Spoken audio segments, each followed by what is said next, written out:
Hi and hello watch fans, and welcome to another Audicle analysis double header. Today we're going to be chopping up the Audicle that David Vaucher, our resident provocateur, recently provided for us, building towards a one-watch collection. Now, we don't know if it's possible. We don't know if any of you listening will be able to envisage such a thing, but we're going to go through our collecting strategies in the first part of this two-parter. We're going to talk about exit watches, grail watches, one-watch collections, and so on and so forth. And then in the second edition, we're going to revisit the process David went through to actually chop down his collection to fewer pieces than it once was. David, welcome to the studio. It's great to be here. Thanks so much. Alon, good to have you back, mate. Thank you, guys. Thank you so much for the holiday you guys gave me. David, well done on your pilot episode of a regular The Real Time Show episode, the Q&A. I loved it. It was nice to sit back and relax and listen to you guys. So I felt like a real member of the Real Time Show network. So well done. Well done on this article. I knew you were going to write it. I knew you were going to record it. I knew it's going to go air. I had stress from that moment.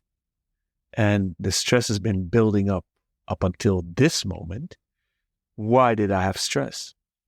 As a collector, and my wife even calls me a hoarder, I don't know if I should take that as an insult or wear that badge with pride, but I have difficulty letting things go. And as a collector, we all daydream or have nightmares about bringing down your collection to one. And it's actually an antithesis, isn't it? Because if you have only one, you are not a collector anymore, are you? So maybe we should park that philosophical question for the end of part 2. And I want to maybe jump the gun by saying, gents, should we maybe invite a psychologist for part 3 of this discussion? I mean, there's a lot of meat on the bone. There's surely plenty of things to discuss. It'd be very interesting to dig into why we collect in the first place, let alone the very specifics of the collecting strategies we're going to discuss now. So let's start at the very beginning. A one-watch collection. David, you mentioned in your article that many collectors at some point during their collecting career fantasize about the possibility of getting down to one watch. Could you talk a little bit about that and give us an idea as to why you think that or why you think you've experienced that yourself? Yeah, absolutely. So I think, and I've said this not just in this article, but several other pieces I've written in the past. To me, the reference on this is a piece that Jason Heaton wrote for Hodinkee like years ago now. And it was on a trip that he was on, and he had met up, I think it was another photographer, and had bought himself a Rolex GMT, I think it was. And this had been all around the world with him on jobs. I guess he, did chores in it, just kind of lived his life in it. And this prompted Jason Heaton to think like, man, it'd be great to have this experience for myself. And just quick detour, the only other person that comes to mind personally with that was my father. So my dad was given a two-tone Rolex for, I think it was 20 years at the company he worked at. I now have it, and that was the only watch he had. And so I guess when you talk about a one-watch collection, it's kind of wild that this concept even exists, because to people who aren't into watches, it's just a watch. Like it's the watch that I own. That is the watch that I have. Therefore, it's a one-watch collection. But watch nerds are the ones that have christened it as such. So when you look at something like this, I guess I just had this moment in my head where the only people who are likely going to have a one-watch collection are those who don't really care too much about watches, if that makes any sense. Because once you're in the rabbit hole, one watch is just not going to scratch that itch for you anymore. Can I ask you a couple of questions? All right. Firstly, I want to sort of lay out some ground rules for this term, one watch collection. I don't think that we're talking about someone that just owns one watch. I think we're talking about somebody who has deliberately curated their watch holding down to one piece. I think that if you buy a watch and it's your only watch and it's just a watch to tell the time, or even if it's just one watch that you think is enough for you from a stylistic or mechanical or philosophical perspective, I don't think that makes it a one-watch collection. That's just a watch. I think the only way you can have a one-watch collection in the way we're talking about is to have had a multi-watch collection and then to have scaled back to one, because then it becomes an appreciable concept, right? Yeah, I think it's fair. I agree with that. Okay. Second question is it really actually possible? Okay, it's possible. Of course, it's possible. It's possible to have 0 watches at all, but is it really possible to have one watch when you are someone who wears watches? Because obviously there are multiple types of watches for multiple applications. So case in point, as I'm sitting here now in preparation of this episode, I have got all of my watches out around me. I have 3 cases all open, surrounding my laptop and the microphone. I'm looking at them. And in my hands, I have a Casio G-Shock that I'm actually thinking of giving to a friend of mine. But I need a G-Shock or some kind of sports watch for running in.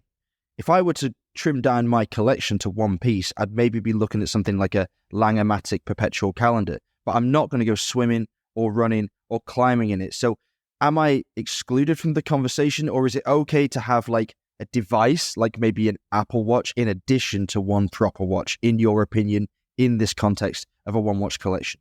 Yeah, that's an interesting sort of sub-question to the first one that you asked. I will say that in fact, I got several pieces of feedback on this article, and a lot of it was to the extent of, I could never get down to one, a handful maybe, but one. And spoiler for everyone, I'm not at one watch either, right? I mean, I think at some point I'll just go ahead and reveal most of what I have.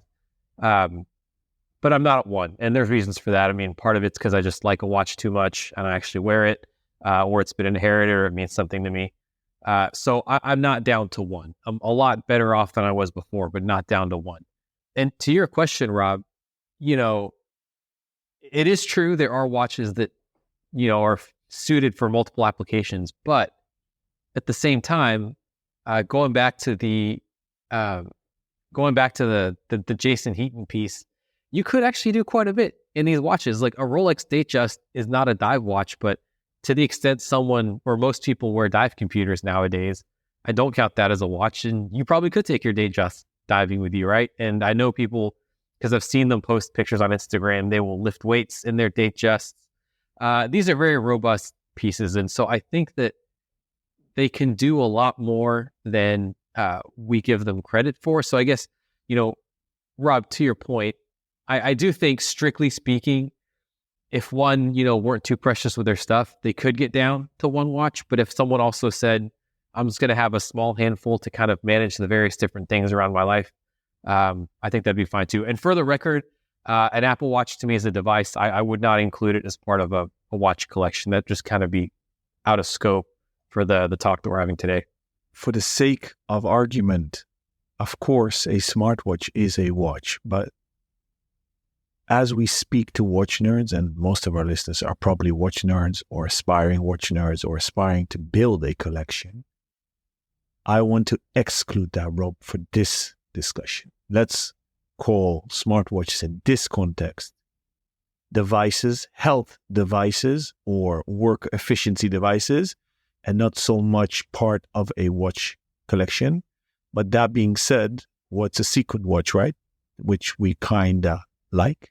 So, difficult one, but for argument's sake, I rule them out. Okay, fair enough. Yeah, I don't think that they should really be in the conversation as a competitor to that one spot on the wrist. By the way, shout out to our friends in the Real Time Network. Vu Bui and Lydia Winters have just released their own podcast, This Watch Life. You can check that out on all regular podcast players. And they were discussing how they have a penchant for double wristing. So both of them tend to wear, although Lydia's quite embarrassed by it, I believe, wear an Apple Watch on one wrist and a real watch, shall we say, on another. Okay, I wonder whether this goal is actually one we should genuinely aim to achieve. I think that it is a very, very healthy conversation to have constantly.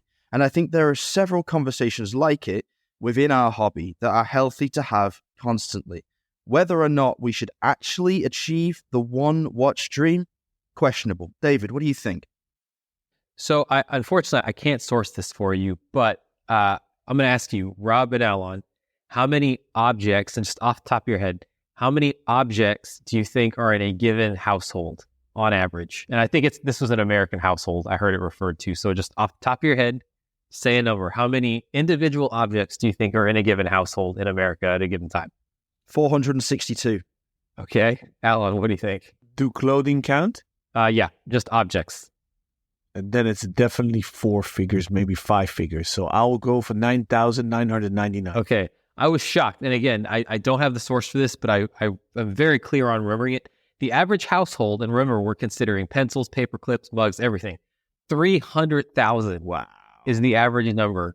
Bullshit. No, if you, I think that I was shocked, but the number, I think Alan had the right idea. Like, it's a high number. And I guess, what I'm finding, and in fact, I had this thought the other day, there's this saying like youth is wasted on the young. But I think the point there is that there's certain things that you can't enjoy without going through a process, and there's a cost to that process. And I'm finding the same thing for clothes, books. I mean, fountain pens is another thing I like. When you get to a certain age or a point in life, you've kind of figured out, like, this is what works for me. The trouble is that to get to that point, you have to figure out what is it that works for me, right?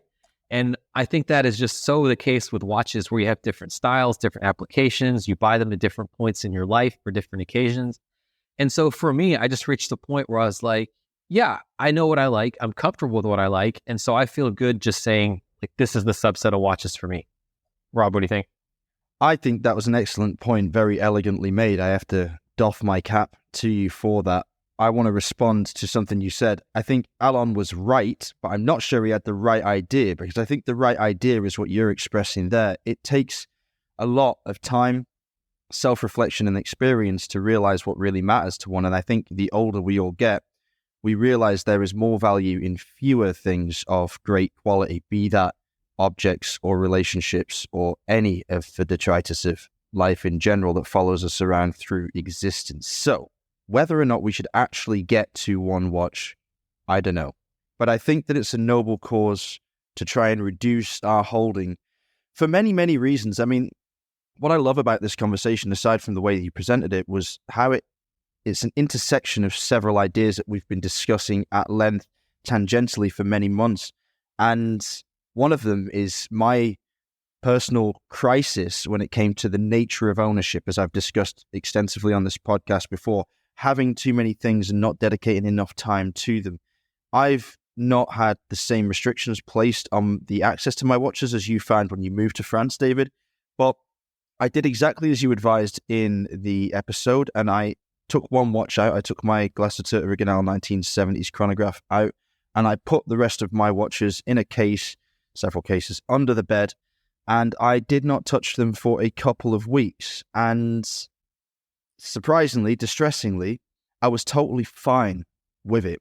In fact, I also had this rush of satisfaction, not just getting the most out of the most expensive watch I've ever bought for myself, but also not having to think about it in a way. And I don't want to make out that I really struggled with the looking at the watch box. It's always a privilege to be able to choose from multiple objects, but there is something kind of cool about, being defined by one watch, by your kids or your nephews or even your elder peers knowing you for one particular timepiece. And when I think about family members, most of my family, the generation above my parents, are dead. And unfortunately, none of them has left me a watch to wear. I've encouraged my father and my mother to start wearing watches in their later years so that there is an heirloom there to be worn. And now when people think of my mom, they find it hard to separate the Nomos Tangenta from her wrist. So I think there's something really, really nice about that. Like when you look at an object, you say, okay, that is that person encapsulated in that spirit. But man, it's tough because now I've got the watches out again and I've opened up my cases around me and I have my my trading block on the right of me, which has got 10 watches in it ready to be sold. And on the left of me, I have the watches that I feel like I definitely need to keep. And there is 6, 12, 18, around 30 pieces there. A little fewer than 30, maybe 28, 27 perhaps. Now, do I need 27 watches? The answer is no. What do I do, David? Where do I start? Oh, geez. Well, it sounds super corny, but I definitely go back, like Marie Kondo, I think, there's a reason she's quoted so much, is like, what sparks joy for you? Because, I was thinking how I was going to put this before I joined the show. And there's this term in economics, which is like Pareto efficiency. So when something is Pareto efficient, it means you can't remove something without making the whole system worse off, basically. So Rob, in your case, it sounds like those 27 watches, you like having them around, right? And I think that's fine. Like if it makes you happy to have them around, that's a good thing. So I wouldn't force yourself to necessarily get rid of something just for the principle of it. I think where it becomes problematic is where you have all this stuff. Like, okay, Rob, so I'm going to name drop another famous watch blogger, Ariel Adams. He did a series when the pandemic started on his watch collection, and it was fascinating. Like, he's not going after bling, like he's just going after stuff that interests him. It was cool to watch, but like I got anxiety watching it because I was like, where is he putting all these watches? Where does he find time for them? But if he enjoys wearing them, or owning them, I should say, then good for him. There's no need to do anything with that. So I think it really comes down to personal preference, Rob, to your point. Like if you get this feeling that you're carrying around dead weight, you should make a move. But if just looking at them brings you happiness, then good, you got what you paid for. Well, I'm not sure it does bring me intense happiness. I also have this pang of anxiety, as you speak of, because there are watches that I don't wear enough to justify having them, but I can't really sell for either political or emotional reasons. Or maybe emotional is not the word. Maybe sometimes even just financial. It makes no sense. For example, I've got two very small, 31mm Kienzler watches, one of which I found in the back of a thrift shop in Dresden, bought for €28. It was completely battered. The crystal was, it's a Perspex. It was completely scratched to hell. You couldn't even see the dial. But because I have a fondness for bringing old Hesalite back to life by rubbing it with toothpaste and a soft cloth, little trick for anyone that doesn't want to spend money on Polywatch, you can just use toothpaste, but not the granulated type. Don't put any stones on your watch crystal. And then the movement needed a little bit of TLC and it came back to life, and I stuck it on a force and a band, and it's worth absolutely nothing. I mean, the bracelet's worth more than the watch, but I don't know. I mean, it's got a place in my heart. I have an answer for you. I had the same issue. There were watches that I just couldn't be bought. Like I wasn't going to bother, so spoiler again, when I sold these watches, I went through Ace with Alan. He was hugely helpful, but I'm not going to go to Ace for like a Seiko King Turtle. At least Alan, correct me if I'm wrong. Like maybe I should have sold you that as well. But what I actually did with some of the watches was I gave them away. Like I had a Hamilton Pilot watch and a Seiko King Turtle, the green grenade dial. And my brother-in-law just had a son, so it's my nephew now. And I was like, well, hey, so he's a doctor. I was like, I know you can't wear this all the time, but maybe you can keep track of appointments with it, and you can give it to your son, in 18, 20 years time or whatever.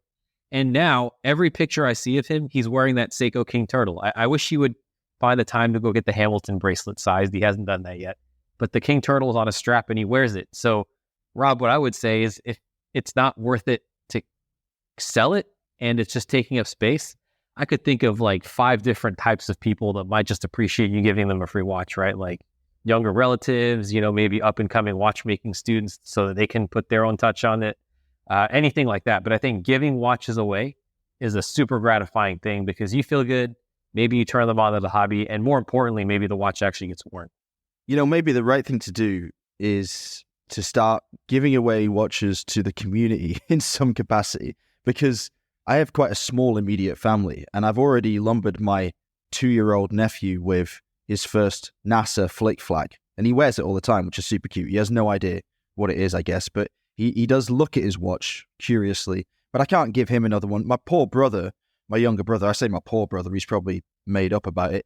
I've given him 10 watches maybe, and I've sort of long-term indefinitely loaned him watches that are too kind of expensive to give as a present without him feeling guilty or responsible, but watches I know that I just won't wear enough, and I know that he'll enjoy more than I will having those. He's also got watch boxes from me, like when I've upgraded my cases, I give him my old Pelly cases, so he's doing all right actually out of it, but I do feel like am I just forcing my hobby on other people? Because my girlfriend, she mocks me, sometimes criticizes me a little for only buying people watches or time-related items. And I shrug and I say, well, it's what I know. I know that I can give somebody a good present that they weren't expecting because I have access to all this knowledge and this community. And I think that's a nice thing. And I would like to be gifted things from experts in other fields. If one of my friends is a sommelier and if she ever wanted to buy me a bottle of wine, I'd be absolutely overjoyed with it. So I don't know.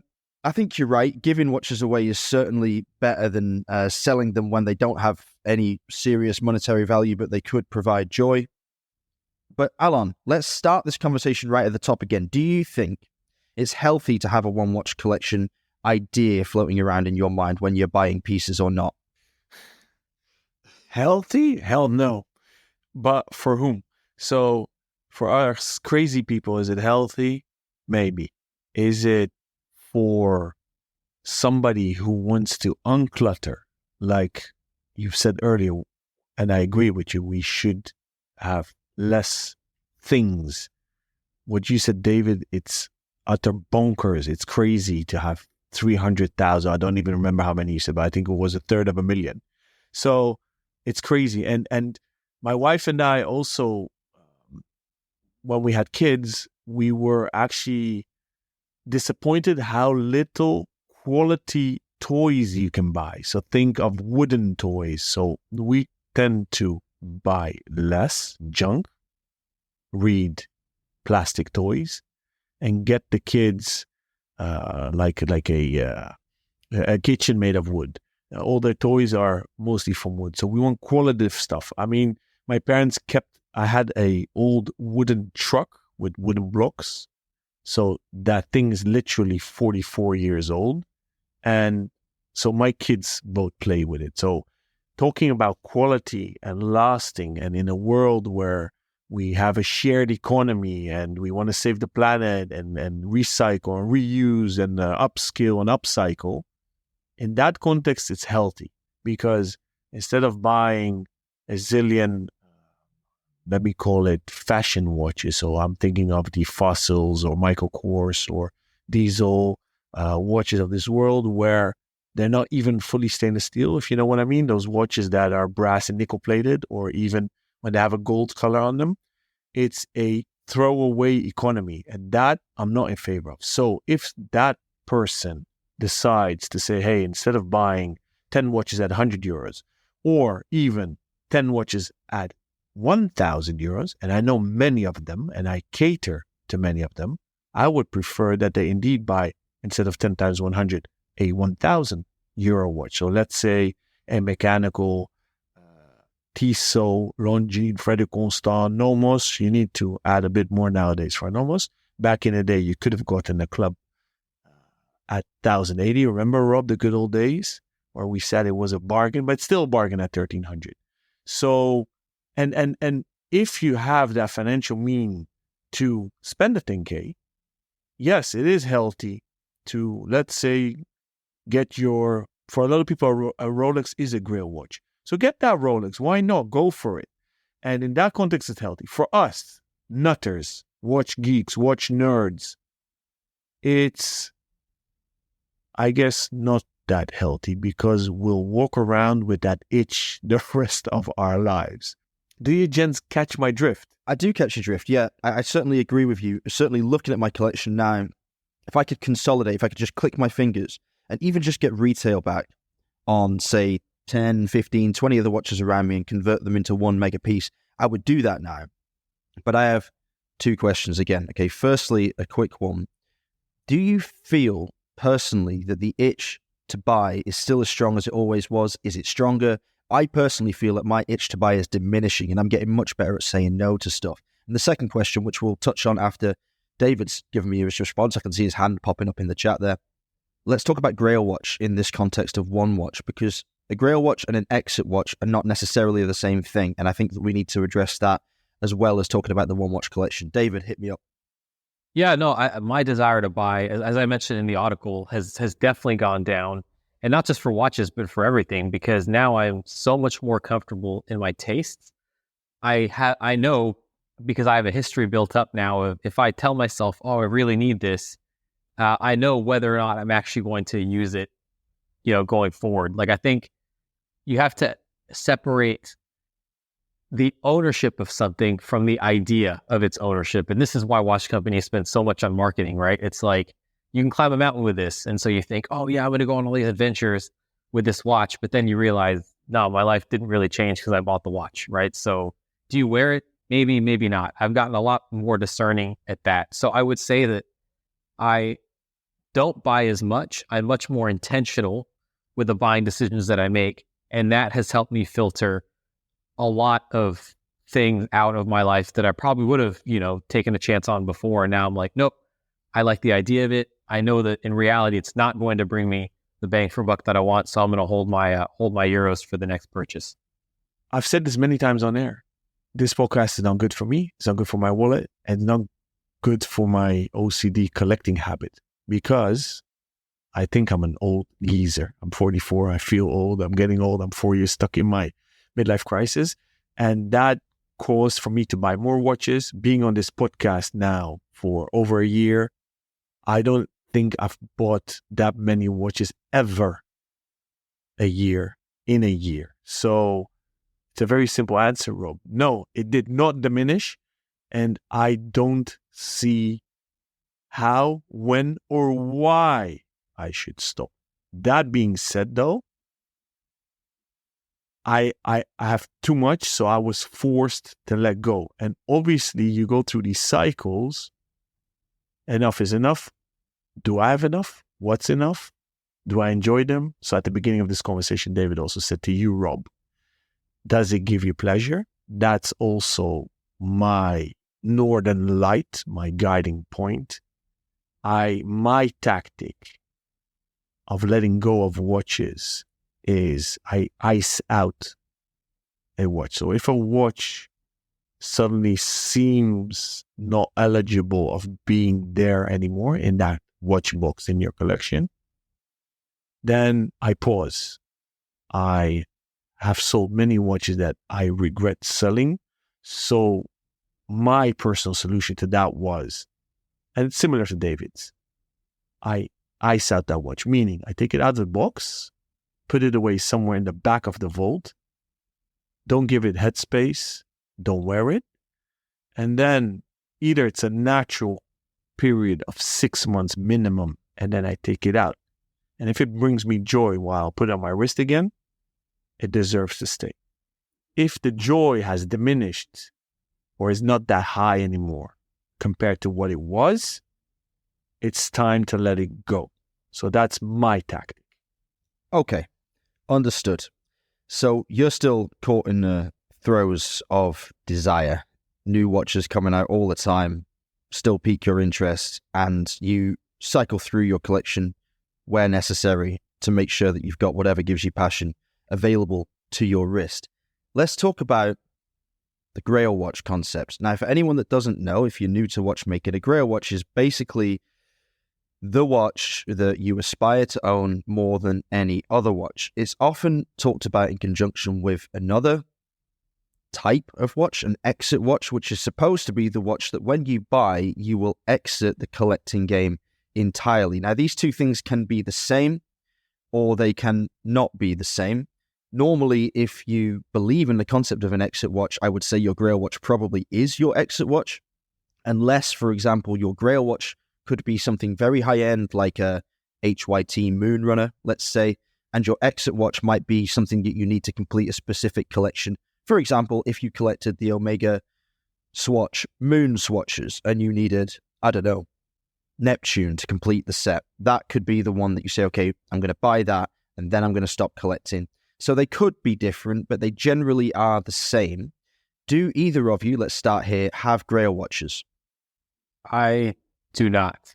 I don't think I ever have, actually, because I'm realistic in the sense that I'm not going to sit here on this podcast and tell listeners like I will never buy another watch again, because it's not true. Now, it might not be next year, it might be 5 or 10 years from now, but more than likely I'll buy another watch.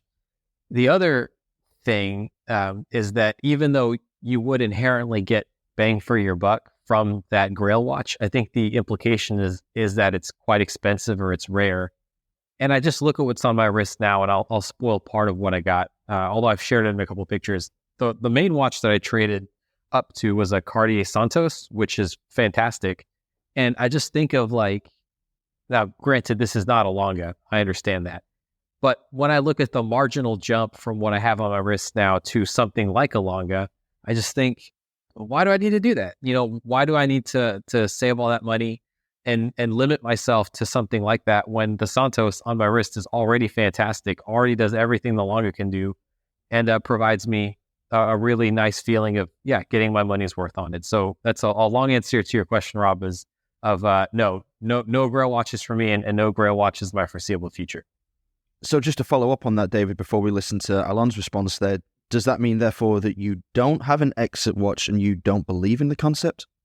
Yeah, I guess it does. Yeah, because certainly, regardless of what's on my wrist, I will always be fascinated by watches. I will always be fascinated by the people in watches. So I think we're just talking about the material aspect of the hobby here.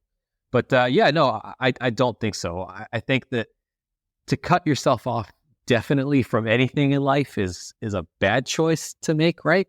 Not judge. Well, I guess it sounds like I am, but in my particular point of view, I'd much rather say I am happy with what I have now. I am very happy, presumably for the foreseeable future, and I'll change my plans if something comes down the road. But I think an exit watch is just something way too definite and limiting for me to consider. So for me, an exit watch is something totally different than a Grail watch. And I've said it several times on air. I have many Grail watches. The to-go watch for me has been for almost 25 years an FP Joule. And it's both a Resonance and a Tourbillon. I kind of want both. So that defies the whole purpose of one Grail watch because I can't choose. But second and third were very close, an Urwerk and an MBNF, Vianney Halter, and then a Patek 2499, and that's it. And my list goes on. What the midlife crisis and the pandemic did to me is it effectuated the YOLO vibe. You only live once. So I bought the Urwerk. So I'm working on trying to achieve and obtaining Grail watches that are on my list. Now, collectors do this game a lot. I do it with myself and with my brother as well very often. And he's actually thinking of going towards exit watch, which is obviously ironic as a jeweler, but okay. And we keep on developing collabs. So automatically he accumulates watches because we always keep a watch that we co-design. So it is ironic even. But if many people ask me as an advisor, if I had one watch, what should I have? And then when I give that advice, I would say, hey, would I follow up that advice, right? So for me, if I would go for an exit watch, if one day I decide to stop being a watch collector, doesn't mean I don't appreciate watches, doesn't mean I don't love them. As a kid, I don't know if you guys remember that Mondani sold off all his Rolexes. His daughter is now still busy. They made the books. I don't know if you guys remember, was one of the biggest Rolex collectors. Is that Georgia, his daughter? That's the daughter, yes. So you often see this that super collectors of whatever, not just watches, also art or cars, at a certain point, they feel that they've collected everything that they wanted to collect, and the button switches off. They make a 180 and they literally sell off everything. And as a kid, when I heard that the first time, I was in shock. It shocked me. But you see it in waves, also in the watch business, right? The most recent one was, I believe it's a French gentleman with the Oak collection, the OAK. So he has Audemars Piguet Royal Oak watches, but it was a bigger collection. I don't know if you guys remember. I believe it was last year that he presented this collection and started selling off stuff as well.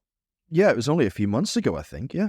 Yeah. So that's an example, right? So I look at these guys and I don't know if I admire them or think they're utter nutters. So for me, an exit watch would be one watch, and I would go down to the basics, meaning I wouldn't go for an ultra expensive one because I would be scared to wear it sometimes.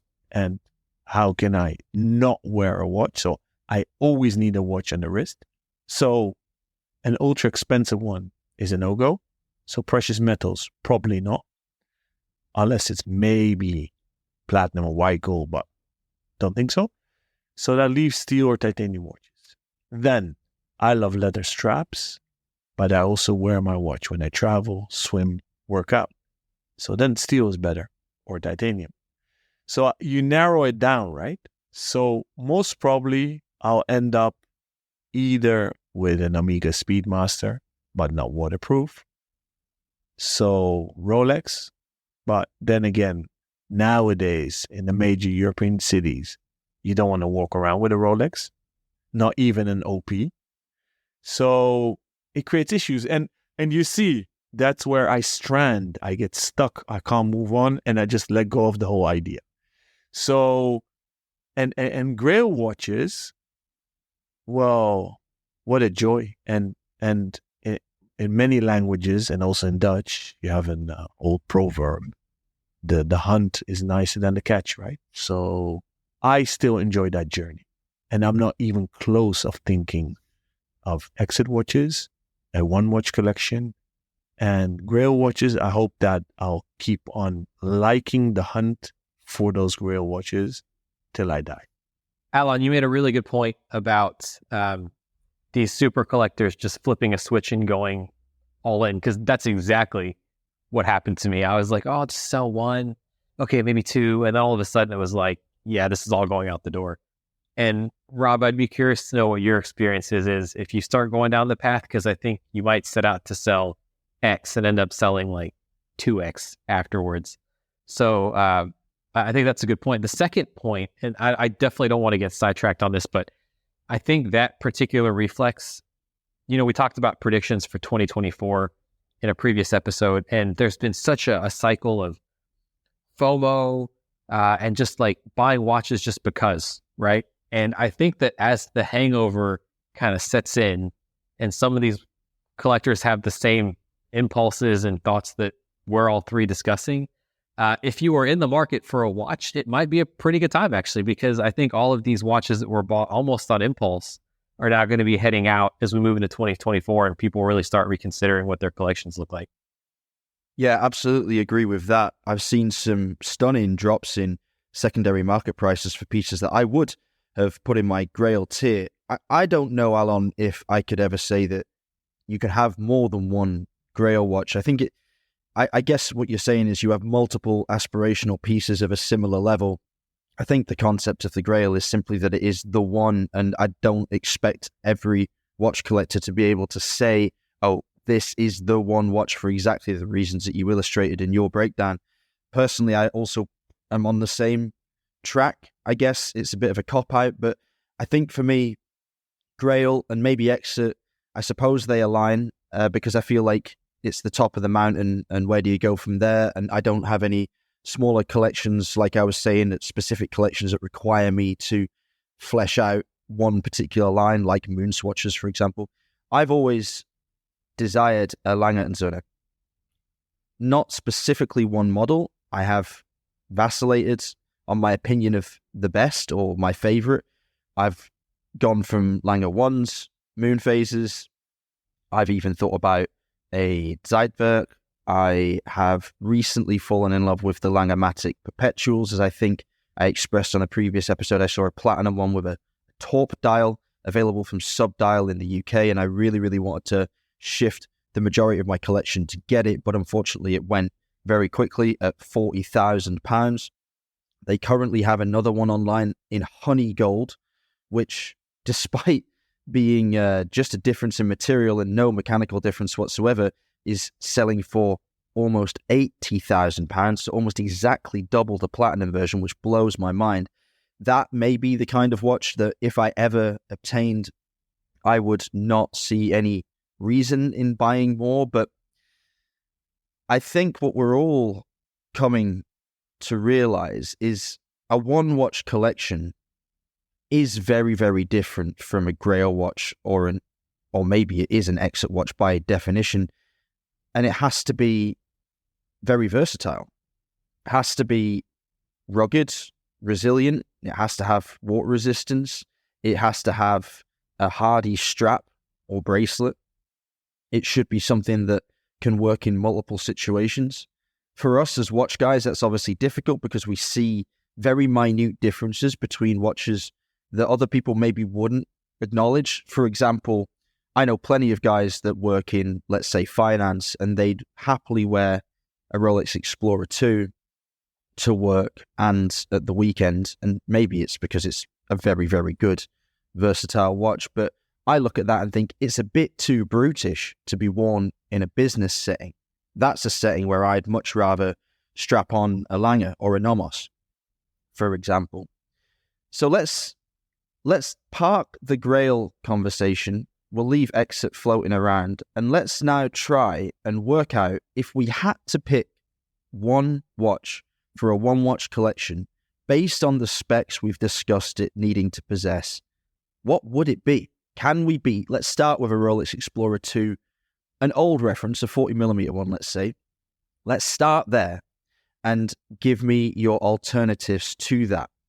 I did something walking up to this episode. So I said, what watch am I going to wear when we record? Which I do, by the way, for every episode. Maybe I've never said it, but I literally think about what am I going to wear during a particular episode. If it's a brand that we invite as a guest and I own that watch, I obviously will wear that. Now, I thought about this one for weeks. Took a lot of brain power. So, can you guys maybe guess what I put on? It's maybe an interesting game. Oh, this is fun. This is a good question. Go on, David.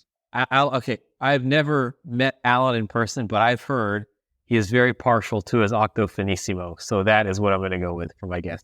I don't know what to say because that's a really good guess. Now, let me think. The Octo Finissimo Alon owns is the titanium version, which is extremely slim. I don't think the titanium Octo has 100 meters water resistance. I believe the steel Octo Finissimo, which is a couple of millimeters thicker, and therefore always my preference, has 100 meters water resistance. So I'm going to say it's not. Alon, don't jump in if I'm wrong, because, we'd like to see me with egg on my face as often as possible. Let me think. 100 meters. So let's say I think it has to have 100 meters. So it won't be something like, can't be any of his Nomoses bar the clubs, because the clubs do have a double gasketed crown. So they are water resistant to 100 meters. He has done 3 special edition clubs, I think, with Ace. The first one together we did when I was at Nomos, and then 2 more afterwards. But surely he wouldn't go as low as a club, and they're all on a leather strap except for his most recent collab, which comes on a fabric NATO, either blue or orange. He's going to be impressed that I remember his club collection like this. He's got a couple of Zeniths. The El Primero is a damn good movement.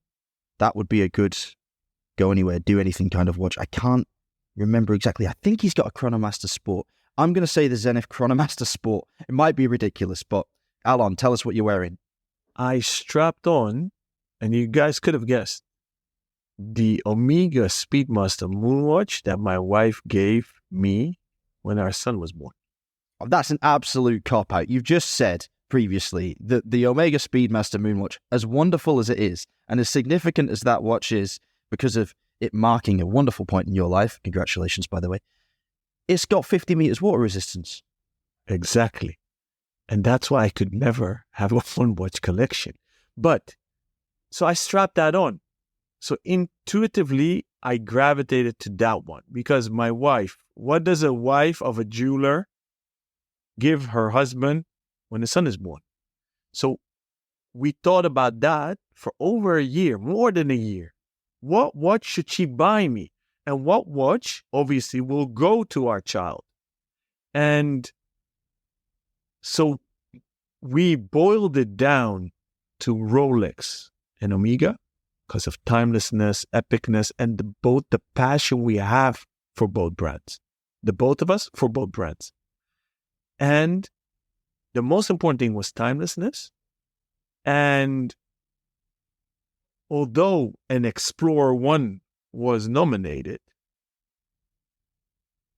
we didn't do it because it had a bigger stigma. Rolex, and you want to give the watch to your child, probably 18. You know that we celebrate bar mitzvahs, bat mitzvahs. Often watches are given then as well. They're not allowed to wear it, but maybe on special occasions. So they're even younger. So we went for a timeless watch, Explorer 1 or a moon watch. Why did it become a moon watch? Because I think it's maybe the most timeless watch ever. It doesn't change, right? The Explorer keeps on changing. And that's why we went for it. Although the downside of it not being waterproof. Obviously, I expect and I kind of hope that both my children will not be one watch people. By the way, we also have a beautiful daughter. And then we had another problem. What watch do we buy her? So we said, we'll go for Cartier, something very girly. And then we said, no, it needs to be very close to her brother, her sibling. So I managed to obtain one of the first Omegas in space, the FOIS, rolling out of production in Bienne. And we said, hey, it's a bit smaller. They're similar, so they have similar watches. Now, spoiler alert, I did buy a 40 and 36 Explorer 1. So thank you to the TRTS network member who helped me out with this. You know who you are. Thank you.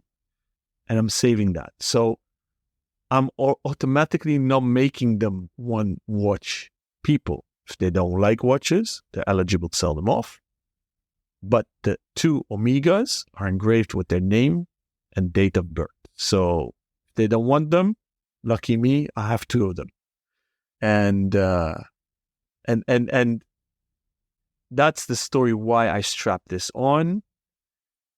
Do you guys want me to rebut on all the options that you mentioned, or should we leave it for now? Firstly, the first Omega in space, Speedmaster, is a great choice. Really underrated. When I heard it was being discontinued, I also tried to snaffle one myself, and I found the last remaining piece in, I can't remember what jeweler it was. I think it was a Fraser Hart or Chisholm Hunter or something in Inverness. And I tried to buy it online, but I think they had an issue with the stock counting, and the piece that was listed online wasn't actually available. So I think I bought it, and then they had to refund me and say, sorry, we sold it in store. Devastated, because it was really good. It's got the alpha hands, hasn't it, that one, which is, I think, a lovely handset, and actually better, in my opinion, than the standard handset. That's just a personal preference. Lovely choices for your kids. What I would like to hear, yes, I'd like to hear a rebuttal on the Finissimo, the clubs I mentioned, and also the Chronomaster Sport. But then I would like you to give us your nominee for the One Watch collection. Then I'd like to hear David's, or I'd like to guess David's, and then I'd like you both to guess mine, and then we'll round out this show and tee up episode 2 of this analysis, where we're going to get to find out exactly what process David went through and the data he accrued from his experience. All right, Alon, give us your feedback on the choices we made for you.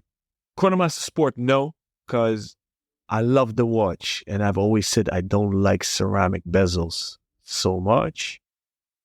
I wear it a lot, but would it be my one watch or exit watch? No, because I'm scared to bang the ceramic bezel. So that's a problem. And it's a bit too shiny for my taste to be my only watch. The Octo Finissimo, it's I guess too edgy for every day, and your analysis was right. It's not waterproof enough, and therefore you have to go to the steel one. But I could never, ever part with my first ever Octo Finissimo, which is the ton sur ton, the tonal on tonal, gray titanium.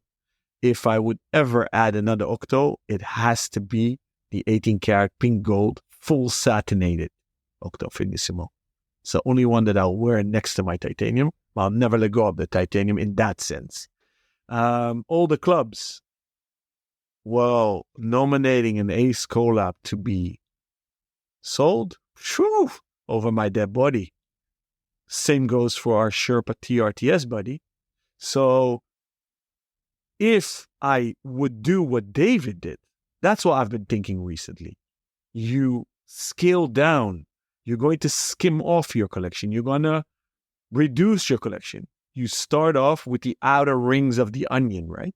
So I look at it as an onion, if I take a metaphor of an onion, and then it's those that get the least risk time. Are they nominated? No.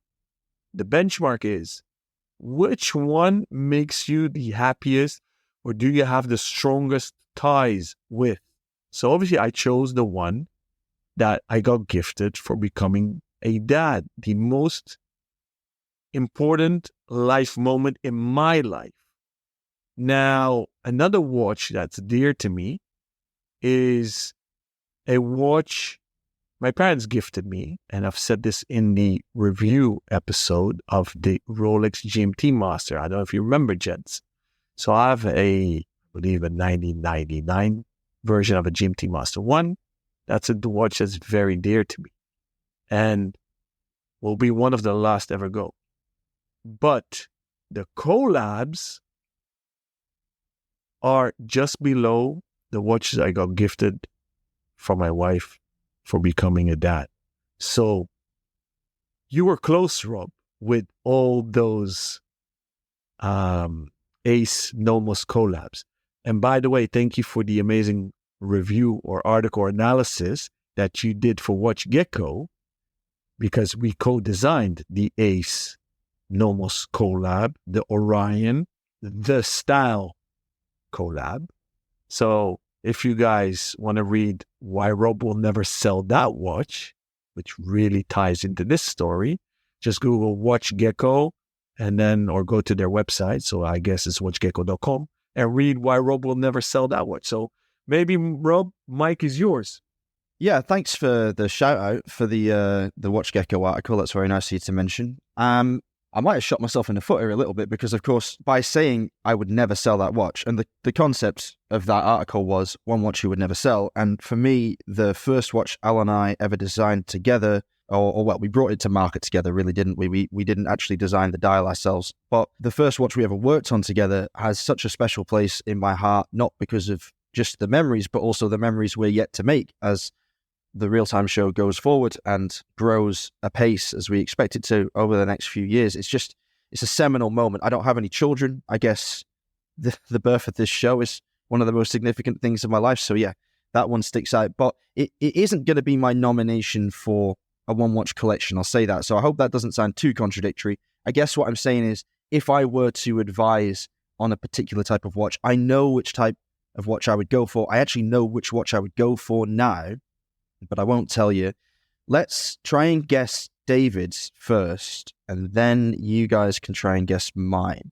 Now, David might be the easiest one to guess, and I hope that it's not too much of a cheap guess on my part, but I'm going to say that it's the Santos that he's already bought. So, Alon, do you have anything to add to that? No, dude. It's obviously his dad's Datejust. Oh, fuck. But don't reply yet. Dude. We're going to do a bonus one. So let's assume he doesn't have that Datejust, so his dad's Datejust. If he didn't have that one, it's a very difficult call for me. Either Santos or the Blancpain. And I silently hope and root for the Blancpain. What's your second vote, Rob, if it wasn't the Santos? Or do you agree with me that's the Datejust? You can change your options. You can move the Santos to the second pick. No, you know what? I'm going to stand pat. I'm going to stick with the Santos because I think that you've really pulled a great choice out of the bag there with the Blancpain. I don't want to water it down by having a second guess. Go on, David, fill us in.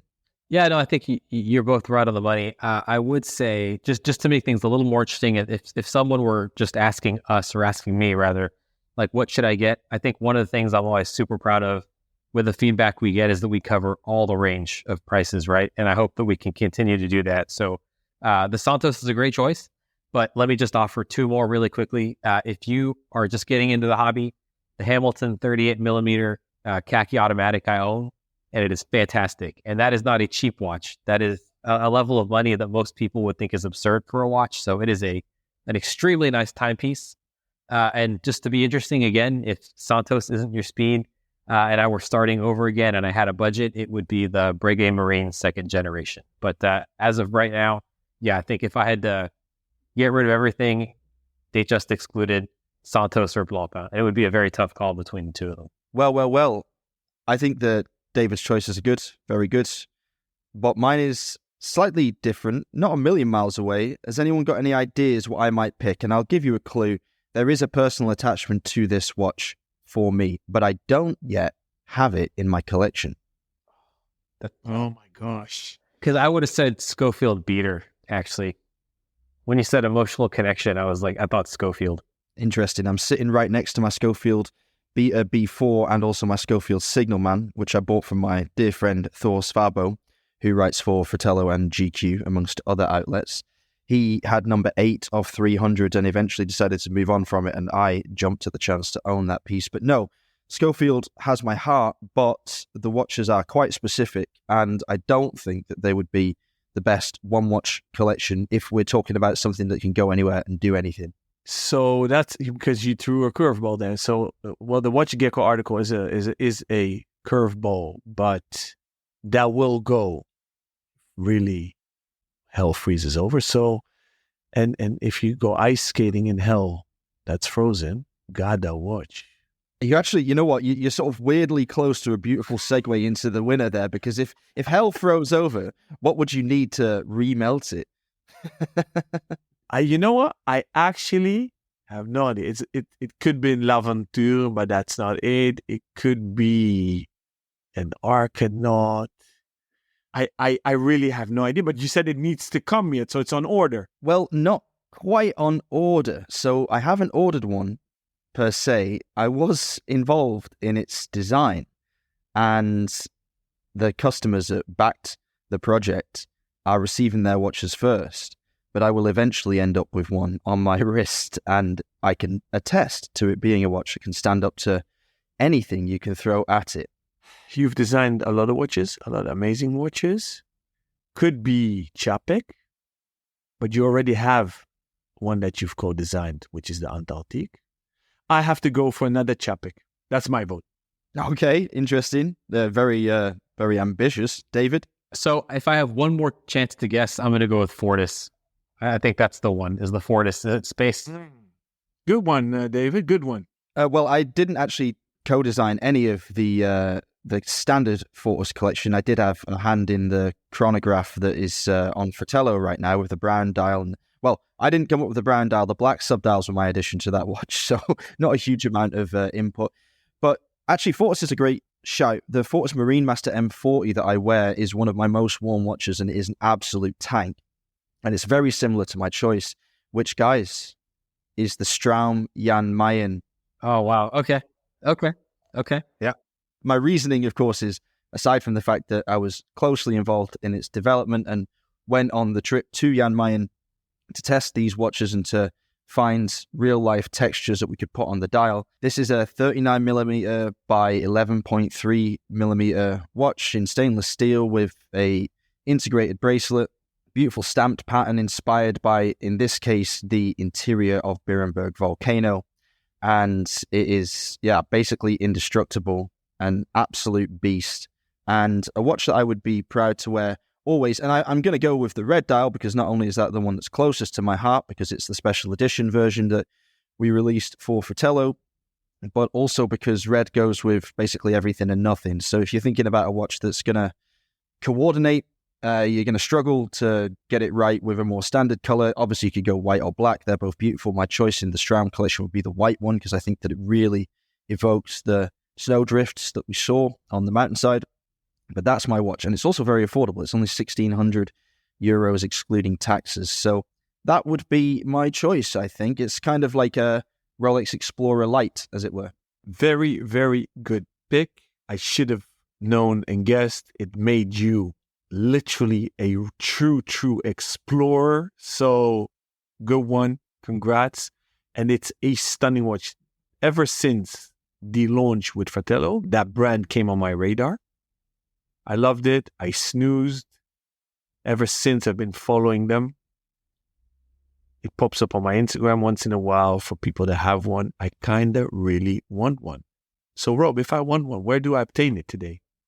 Well, unfortunately, if you want a red one, you're going to have to wait until people start flipping them on secondary marketplaces because they all sold out. We actually did a week-long availability window. That's how it worked. So we sold as many as people wanted, which was a sales strategy that I argued for because I, even in those days, was on a crusade to destroy FOMO. So that one's gone, but there are 4 options available: black, blue, green, and white. You can get them from straum.co. That's straum.co. They're the only watches available in that collection at the moment because the guys are working on some follow-up pieces as we speak. And if I had to pick my top 2, and I'm going to get my hands on both of them actually, because I'm not a one-watch collection guy, as it would appear, are the white and the blue. The blue is an absolutely exceptional shade of blue. It pops. It's eye-catching. It's endlessly entertaining to look at throughout the day. It shifts colors from morning, noon, and night. And the white one is just extremely versatile. So I'd say either one of those. And if you're interested, we can definitely get one on your wrist, Alon. All you have to do is say the word. Awesome. Could be my first watch of 24. Stay tuned. All right. Okay, we're going to wrap up this episode now, and then we're going to be back next week with part 2, where we're going to learn a little bit more about David's process of chiseling his collection down towards the one-watch target. If you would like to get in touch with us, you can do so via our dedicated Instagram channel. That's at therealtime.show. You can contact all of us individually at either at Rob Nuds, ROBNUDDS, at Alon Ben Joseph, ALONBENJOSEPH, or at David Vaucher, that's DAVAUCHER. You can also contact us via email, either Rob or Alon at therealtime.show, or via the contact form on the website, www.therealtime.show. We'll be back very soon with an interview, and then next week again with part 2 of this analysis. Until then, stay safe and keep on ticking.